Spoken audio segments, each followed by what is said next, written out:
Hello बच्चों, आइए इस प्रश्न को पढ़ते हैं।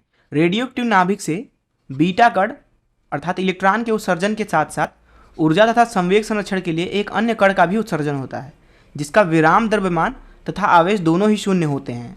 इसे कहते हैं, पहला ऑप्शन है मेसान, दूसरा ऑप्शन है पॉजिट्रॉन, तीसरा ऑप्शन है न्यूट्रॉन, चौथा ऑप्शन है एंटी न्यूट्रिनो। आइए इस प्रश्न की मुख्य अवधारणा की चर्चा करें। मान लीजिए हमारे पास में एक नाभिक है एक्स, जिसका परमाणु क्रमांक ए है तथा द्रव्यमान संख्या एम है।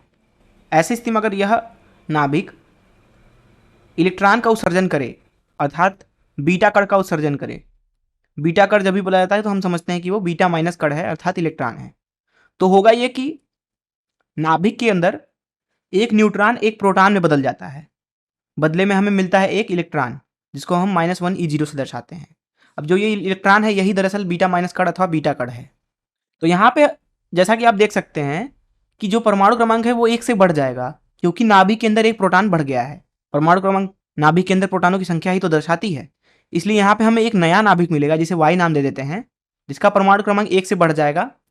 अब क्योंकि जो इलेक्ट्रॉन होता है अर्थात बीटा कण, उसका द्रव्यमान संख्या 0 होता है, इसलिए जो द्रव्यमान संख्या है पुराने नाभिक का वो नहीं बदलेगा और इसके साथ हमें मिलने वाला है बीटा कण। दरअसल बीटा कण बहुत ही ज़्यादा हल्का होता है। आपको पता होगा कि जो बीटा कण होता है वो इलेक्ट्रॉन होता है, जिसका द्रव्यमान 9.1 × 10⁻³ किलोग्राम होता है।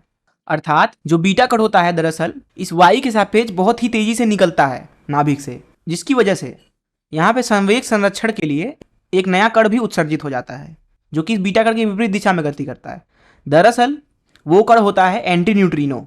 जो एंटी न्यूट्रिनो कण होता है इसका विराम द्रव्यमान 0 होता है तथा इसके ऊपर आवेश नहीं होता है। इसका हालांकि कुछ ना कुछ द्रव्यमान होता है, लेकिन इसका विराम द्रव्यमान हम 0 लेते हैं। साधारण पदार्थों से यह बहुत ही कम अभिक्रिया करती है। तो इस मुख्य अवधारणा का इस्तेमाल करके आइए इस प्रश्न को हल करें।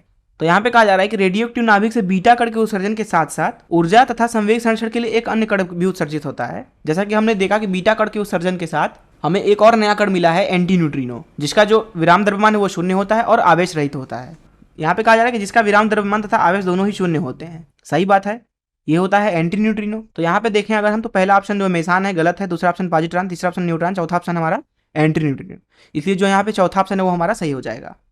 तो इस तरीके से हमने इस प्रश्न को हल कर लिया। मैं आशा करता हूँ कि आपको इस प्रश्न का हल जरूर समझ आया होगा। धन्यवाद।